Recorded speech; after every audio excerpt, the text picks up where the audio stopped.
Do you have a question? I do. Val Olson News. Question for Sheriff Lamb. I want to talk about a conviction because it sounds to me, listening about your upbringing and how you are. You have things together, but you're speaking from a place of morality and standards. Where does this deep conviction come from? Well, we are a very religious family, always have been for generations. And so a lot of that conviction comes from there. And your parents instilling that conviction at an early age. And I think that's part of it is my parents were consistent. The convictions that I had were consistent all through those years. And which allowed me to kind of, there's that base of operations that you always know is there. And then you kind of go outside off the base and find out, okay, I believe in this too.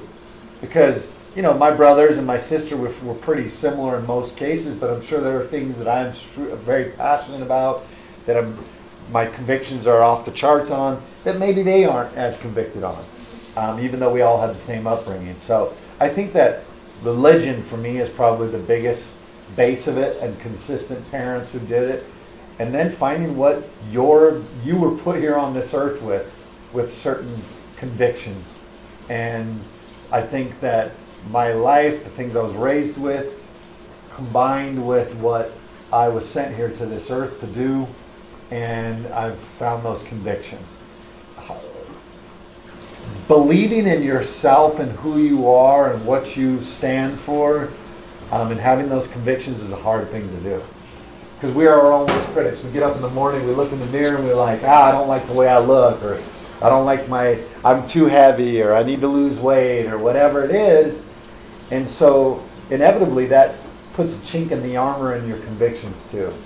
And I think learning to love yourself will only solidify the convictions that are in you.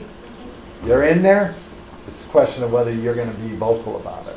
And I'm vocal about it. So what advice do you have for those that are watching and they're listening and maybe their life is messed up and they want to change? Can you start again? Is each day a fresh start for you? Or what happens when you make a mistake? Do you get discouraged like average people and you have to get motivated to do things again?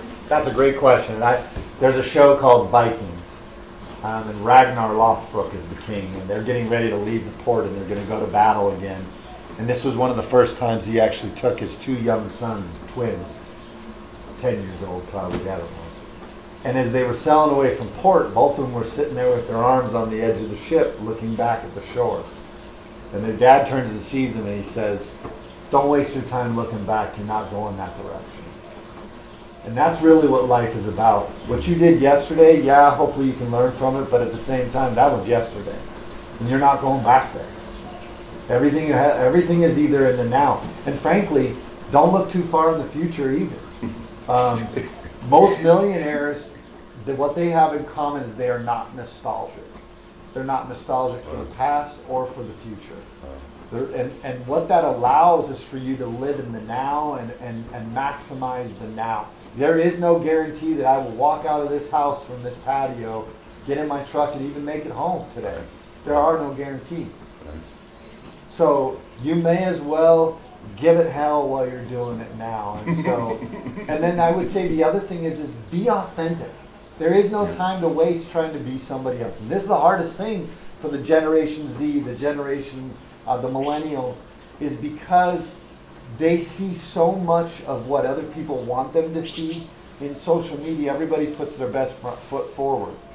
Look, you mentioned, do I have problems? Everybody does.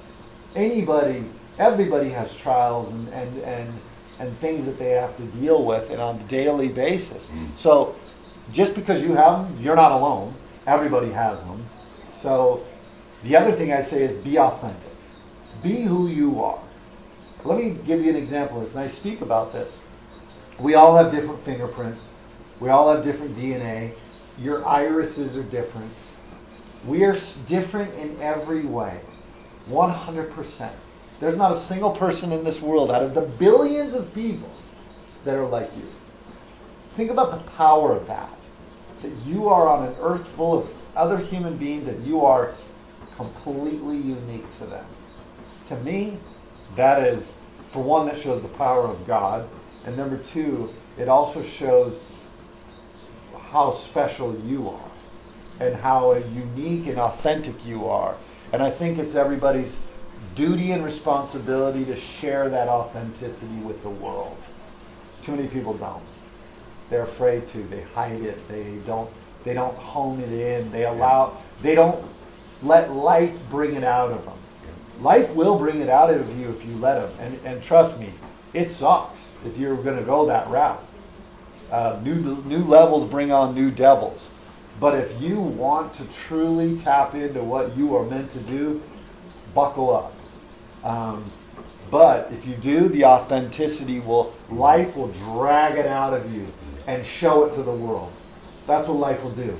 Life will say, Val, I'm going to pull it out of you and I'm going to show the world exactly who you are. And that's really my advice, is be authentic. So